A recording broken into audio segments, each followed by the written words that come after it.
Chapter 5 The Highwayman and the... They both meant what they said, and yet of course it is nonsense to promise that you will never do anything again, because of course you must do something, if it's only simple subtraction or eating poached eggs and sausages. You will of course understand that what they meant was that they would never again do anything to cause Mrs. Honeysett a moment's uneasiness. And in order to make this possible, the first thing to do was, of course, to find out how to set the clock back. Slowly munching sausage and feeling, as she always did when she ate slowly, that she was doing something very virtuous and ought to have a prize or a medal for it, Elfrida asked her mind to be kind enough to get some poetry ready by the time she had finished breakfast. And sure enough, her mind, in its own secret backyard, as it were, did get something ready. And while this was happening, Elfrida, in what corresponded to her mind's front garden, was wishing that she had been born a poet. Like the one who did a piece about a favorite goldfish drowned in a tub of cats, she said pensively. Yes, or even Shakespeare, said Edred, only he's so long always. I wonder, said the girl, where the clock is that we've got to set back. Oh, Mouldiwarp would tell us, said the boy. But Mouldiwarp didn't.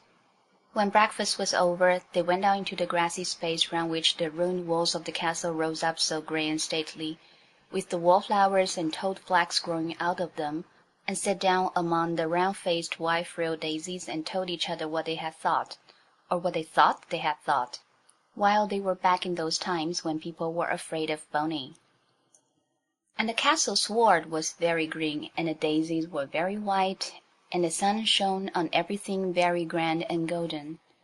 And as they sat there, it came over Elfrida suddenly how good a place it was, and how lucky they were to be there at home at Arden, rather than in a house with the pale, smooth brass door-knocker that stood in the street with the red pavement, and the lodgers who kept all on, ringing their bells. So that she said, quite without knowing she was going to say anything, Arden, Arden, Arden, lawn and castle and garden, daisies and grass and wallflowers gold, Mouldiwarp come out of the mould. That's more like poetry, that is, said the Mouldiwarp, sitting on the green grass between the children. More like'n anything I've heard you say yet. So 'tis. And now then, what is it for you this fine day and all? It seemed in such a good temper that Elfrida asked a question that had long tried to get itself asked. Why, was the question, and it was spoken to the white mole. Why do you talk like the country people do? Sussex born and bred, said the mole. But I know other talk. Sussex talks what they call racy of the soil, means smells of the earth where I live. I can talk all sorts, though. I used to speak French once on a time, young Fitzler senior. You must know lots and lots, said Edred. I do, said the mole. How old are you? Edred asked, in spite of Elfrida's warning. Hush, it's rude. As old as my tongue and a little older than me teeth, said the mole, showing them. Ah, don't be cross, said Elfrida. And such a beautiful day, too, and just when we wanted you to show us how to put back the clock and all. That's a deed, that is, said the mole. But you've not quarrelled this 3 days, so you can go where you please and do what you will. Only you're in the way here if you want to stop the clock. Get up into the gate tower and look out, and when you see the great clock face, come down at once and sit on the second hand. That'll stop it, if anything will. Looking out through the breezy arch among the swinging ends of ivy and the rustle and whir of pigeon wings, the children saw a very curious sight. The green and white of grass and daisies began to swim, as it were, before their eyes. The lawn within the castle walls was all uneven, because the grass had not been laid there by careful gardeners with spirit levels and rollers who wanted to make a lawn, but by Nature herself, who wanted just to cover up bits of broken crockery and stone, and old birds' nests and all sorts of odd rubbish. And now it began to stretch itself, as though it were a life carpet, and to straighten and tighten itself till it lay perfectly flat.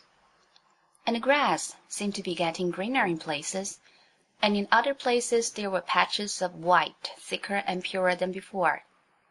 Look, look! cried Edred. Look, the daisies are walking about. They were, stiffly and steadily, like well-drilled little soldiers. The daisies were forming into twos, into fours, into companies. Looking down from the window of the gate tower, it was like watching thousands of little white beads sort themselves out from among green ones. "What are they going to do?" Edred asked, but naturally Elfrida was not able to answer. The daisies marched very steadily, like little people who knew their business very well. They massed themselves together in regiments, in armies. On certain parts of the smooth grass, certain companies of them stopped and stayed. "They're making a sort of pattern," said Edred. "Look, there's a big ring all round, a sort of pattern." "I should think they were," cried Elfrida. "Look, look! It's the clock!" It was.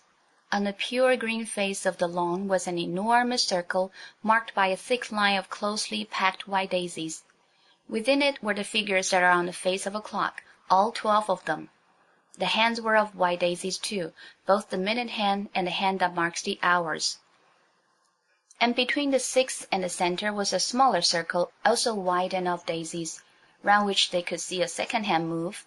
A white second hand formed of daisies wheeling with a precision that would have made the haughtiest general in the land shed tears of pure admiration. With one accord, the 2 children blundered down the dark, dusty, cobwebby, twisty stairs of the gate tower and rushed across the lawn. In the very center of the clock face sat a Mouldiwarp, looking conscious and a little conceited. "How did you do it?" Elfrida gasped.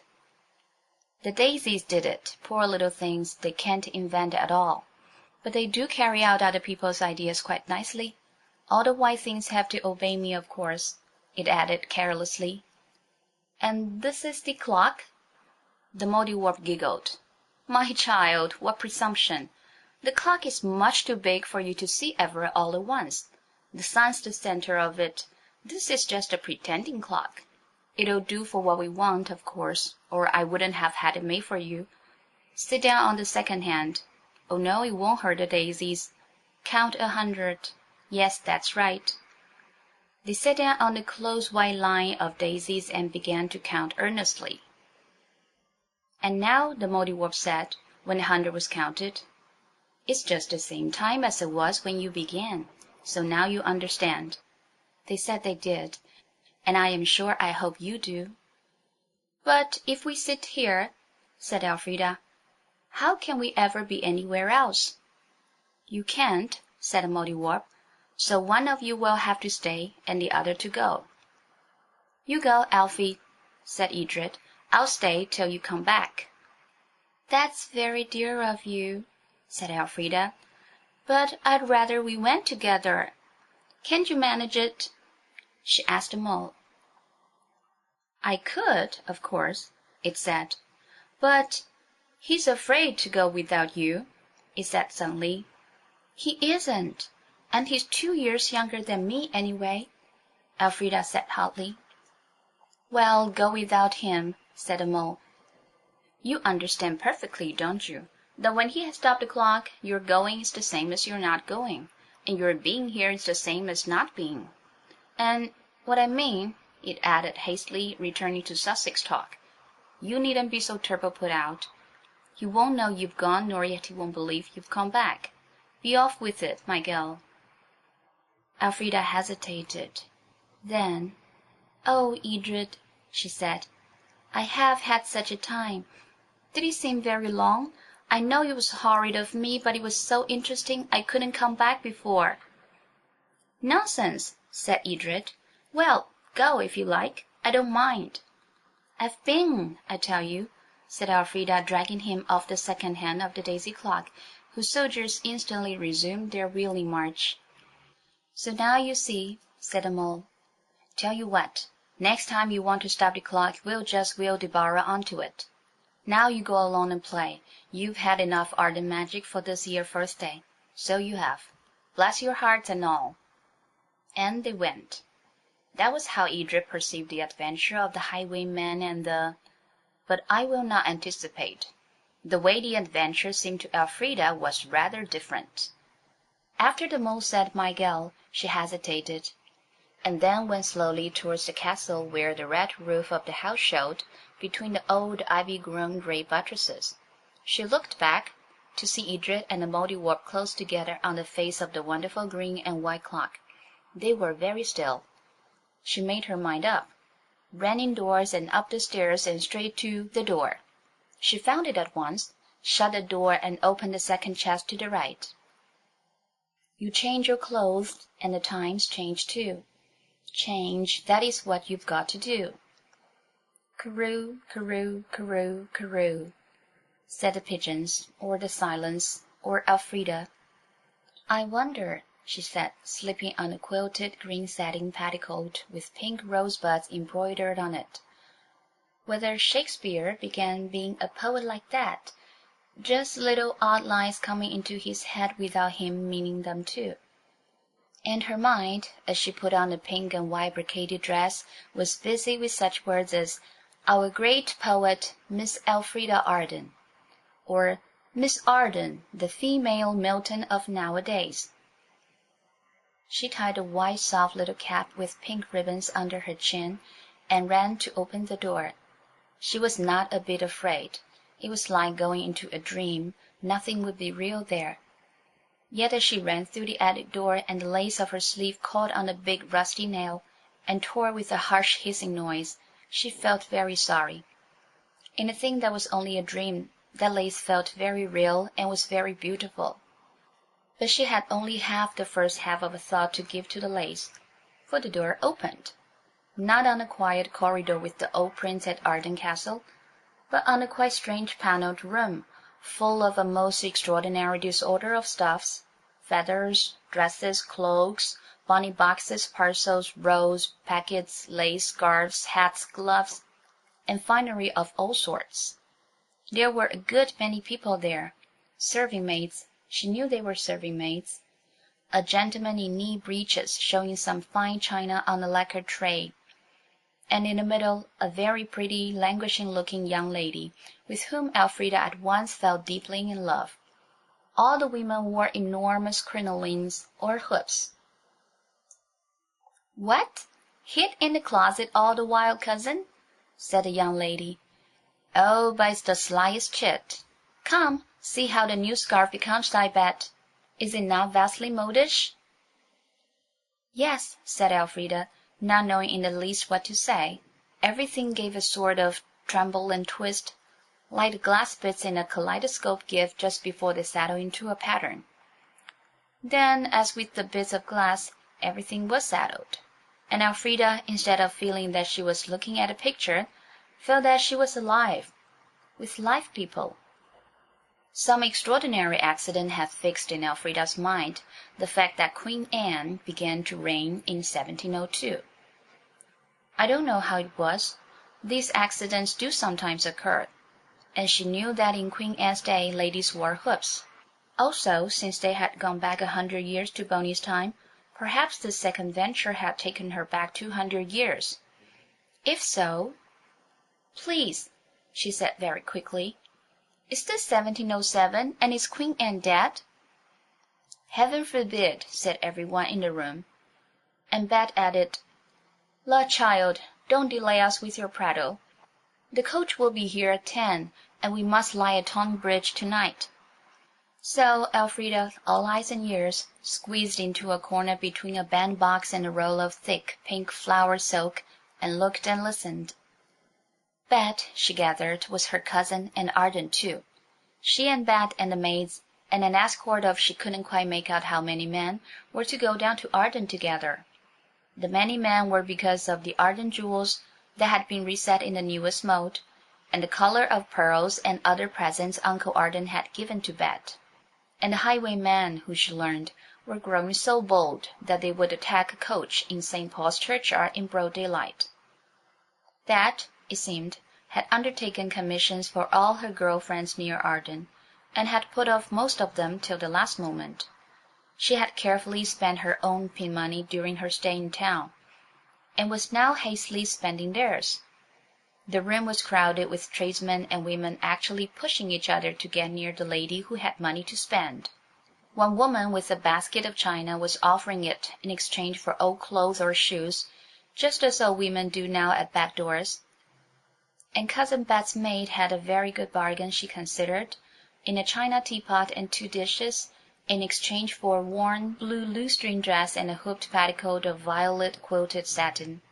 Then there was a hasty meal of cakes and hot chocolate, and Elfrida, being wrapped up in long-skirted coat and scarves almost beyond bearing, it was announced that the coach was at the door. It was a very tight fit when at last they were all packed into the carriage, but though the carriage was large, there was a great deal to fill it up, what with Cousin Bet and her great hoops, and the maids, and the bandboxes and packages of different sizes and shapes, and a horrid little pet dog that yapped and yawed and tried to bite everyone from the footman to Elfrida. The streets were narrow and very dirty and smelled very nasty in the hot June sun. And it was very hot and stuffy inside the carriage, and more bumpty than you would think possible, more bumpty even than a wagon going across a furrowed cornfield. Elfrida felt rather headachy, as you do when you go out in a small boat, and everyone says it's not at all rough. By the time the carriage got to Lewisham, Elfrida's bones were quite sore, and she felt as though she had been beaten. There were no springs to the carriage, and it reminded her of a bathing machine more than anything else. You know the way it bumps on the shingly part of the shore when they are drawing you up at the beach, and you tumble about and can't go on dressing, and all your things slide off the seats. The maids were cross and looked it. Cousin Bet had danced till 9 midnight, and been up with the lark, so she said, and having said it, went to sleep in a corner of the carriage, looking crosser than the maids. Elfrida began to feel that empty, uninterested sensation which makes you wish you hadn't come. The carriage plunged and rattled on through the green country, the wheels bounding in and out of the most dreadful ruts. More than once the wheel got into a rut so deep that it took all the men to heave it out again. Cousin Bet woke up to say that it was vastly annoying, and instantly went to sleep again. Elfrida, being the smallest person in the carriage, except Amour the dog, was constantly being thrown into somebody's lap, to the annoyance of both parties. It was very much the most uncomfortable ride she had ever had. She thought of the smooth, swift rush of the train. Even the carrier's cart was luxury compared to this. The roads aren't like roads at all, she told herself. They're like ploughed fields with celery trenches in them. She had a friend, a market gardener, so she knew. Long before the carriage drew up in front of the Bull at Tonbridge, Elfrida felt that if she only had a piece of poetry ready, she would say it, and ask the Mouldiwarp to take her back to her own times, where at any rate carriages had springs and roads were roads, and when the carriage did stop, she was so stiff she could hardly stand. "Come along in," said a stout, pleasant-faced lady in a frilled cap. "Come in, my puppet. There's a fine supper, though it's me says it, and a bed that you won't beat in Kent for soft and clean. You may lay to that." There was a great bustle of shouting ostlers and stablemen. The horses were taken out before the travellers were free of the carriage. Supper was laid in the big, low upper room with shining furniture and windows at both ends. One sat looking on the road where the sign of the Bull creaked and swung, and the other looking on the very neat green garden, with clipped box hedges and yew arbours. Getting all the luggage into the house seemed likely to be a long business. Elfrida saw that she would not be missed, and she slipped down the twisty, cornery back stairs and through the back kitchen into the green garden. It was pleasant to stretch one's legs, and not to be cramped and buffeted and shaken. But she walked down the grass path rather demurely, for she was very stiff indeed. And it was there, in the yew arbour, that she came suddenly on the grandest and handsomest gentleman that she had ever seen. He wore a white wig, very full at the sides and covered with powder, and a full-skirted coat of dark blue silk, and under it a long waistcoat with the loveliest roses and forget-me-nots tied in bunches with gold ribbons, embroidered on silk. He had lace ruffles and a jewelled brooch, and the jolliest blue eyes in the world. He looked at Elfrida very kindly with his jolly eyes, A lady of quality, I'll be bound, he said, and travelling with her suite. I'm Miss Arden of Arden, said Elfrida. Your servant, madam, said he, springing to his feet and waving his hat in a very flourishing sort of bow. Elfrida's little curtsy was not at all the right kind of curtsy, but it had to do. And what can I do to please Miss Arden of Arden? He asked. Would she like a ride on my black mare? Oh, no, thank you, said Elfrida, so earnestly that he laughed as he said, Sure I should not have thought fear lived with those eyes. I am not afraid, said Elfrida contemptuously, only I've been riding a horrible carriage all day, and I feel as though I never wanted to ride on anything any more. He laughed again.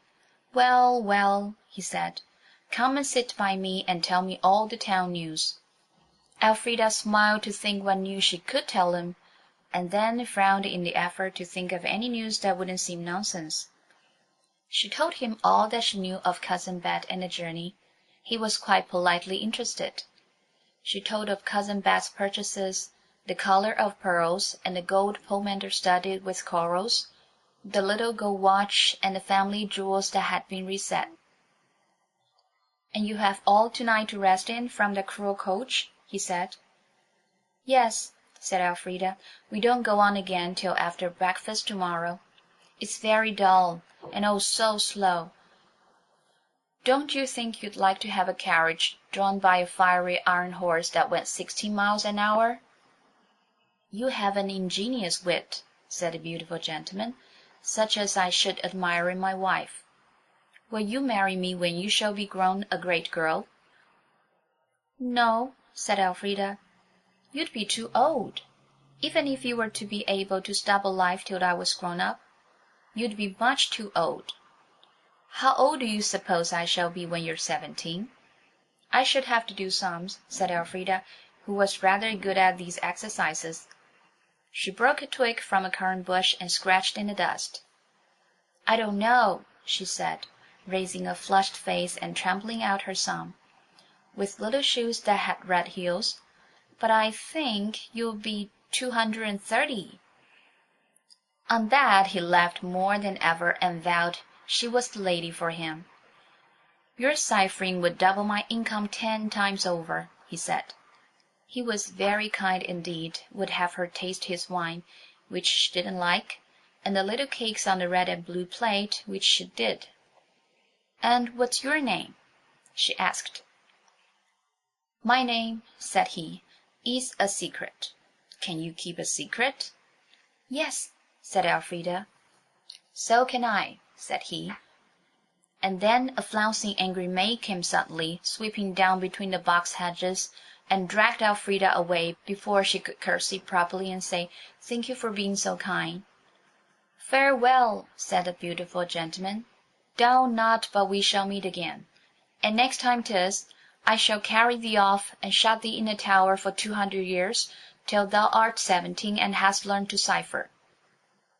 Elfrida was slapped by the maid, which nearly choked her with fury, and sat down to supper in a big upstairs room. The maid indignantly told where she had found Elfrida talking with a strange gentleman, and when Cousin Betty had heard all about it, Elfrida told her tale. And he was a great dear, she said. A very beautiful gentleman. I wish you'd been there, Cousin Betty. You'd have liked him too. Then Cousin Bet also slapped her, and Elfrida wished more than ever that she had some poetry ready for the Mouldiwarp. The next day's journey was as bumpety as the first, and Elfrida got very tired of the whole business. Oh, I wish something would happen, she said. It was a very much longer day, too, and the dusk had fallen while still they were on the road. The sun had set red behind black trees, and brown twilight was thickening all about, when, at the crossroads, a man with a cloak and mask on a big black horse suddenly leaped from a hedge, stooped from his saddle, opened the carriage door, caught Elfrida with one hand by the gathers of her full travelling coat. He must have been frightfully strong, and so must the gathers. set her very neatly and quite comfortably on the saddle before him, and said, "Hand up your valuables, please, or I shoot the horses. And keep your barkers low, for if you aim at me, you shoot the child, and if you shoot my horse, the child and I fall together." But even as he spoke through his black mask, he wheeled the horse so that his body was a shield between her and the pistols of the serving man. "What do you want?" Cousin Bet's voice was quite squeaky. "We have no valuables. We're plain country people traveling home to our farm." "I want a collar of pearls," said he, "and a pomander, and a little gold watch, and the jewels that have been reset." Then Elfrida knew who he was. "Oh!" she cried, "you are mean." "Trade's trade," said he, but he held her quite gently and kindly. "Now, my fair madam." The men were hesitating, fingering their pistols. The horses, frightened by the sudden check, were dancing and prancing all across the road. The maidservants were shouting that it was true, he had the child, and better lose a few jewels than all their lives.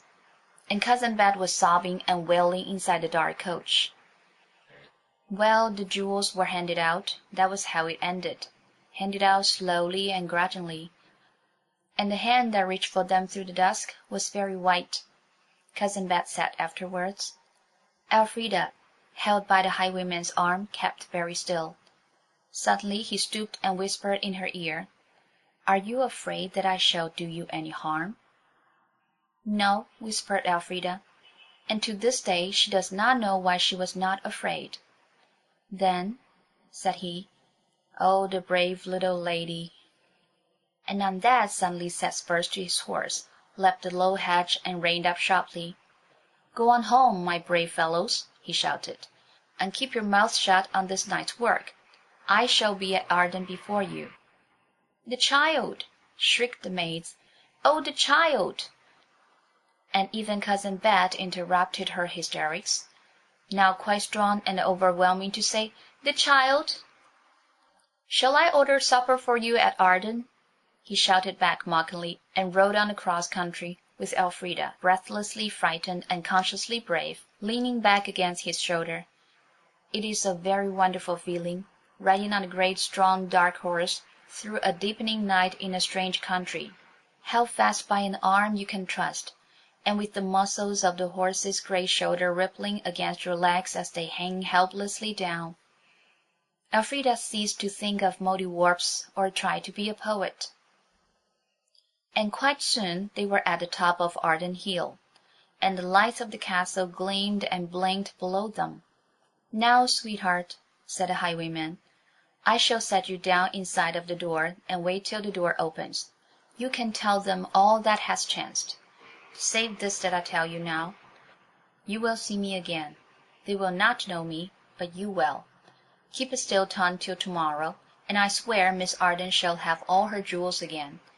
And you shall have a gold locket to put your true love's hair in when you're 17 and I'm 230. And leave the parlor window open, and when I tap, come to it.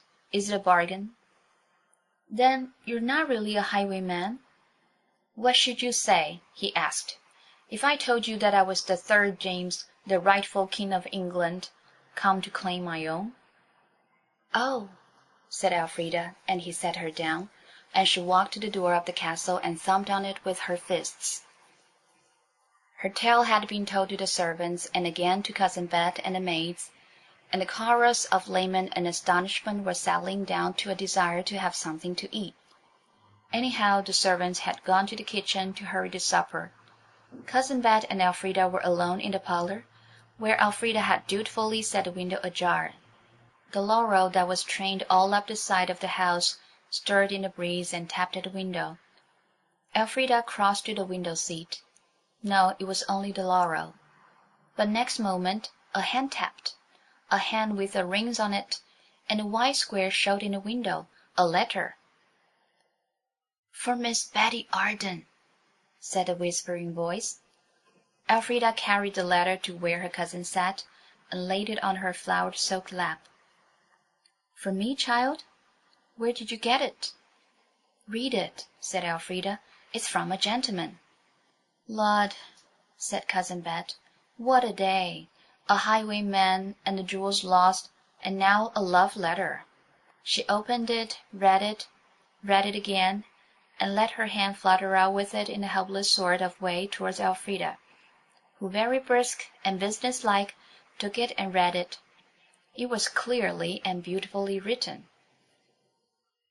"The Chevalier St. George," it said, "visiting his kingdom in secret on pressing affairs of state, asking housing and hiding beneath the roof of the loyal Ardens."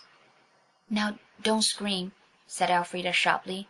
"Who's the Chevalier St. George?" "Our king," said Betty in a whisper. "Our king over the water, King James the Third. Oh, why isn't my uncle at home? They'll kill the king if they find him. What shall I do? What shall I do?" "Do?" said Elfrida. "Why, don't be so silly. That's what you've got to do. Why, it's a glorious chance. Think how every one will say how brave you were. Is he bonny Prince Charlie? Will he be king some day?" "No, not Charles. James. Uncle wants him to be king." "Then let's help him," said Elfrida, "and perhaps it'll be your doing that he is king." Her history had never got beyond Edward IV on account of having to go back to 1066 on account of new girls, and she had only heard of Prince Charles in ballads and storybooks. "And when he's king he'll make you Dowager Duchess of somewhere and give you his portrait set in diamonds. Now don't scream, he's outside. I'll call him in. Where can we hide him?" End of Section 7. Recording by Daphne Lee in Taipei.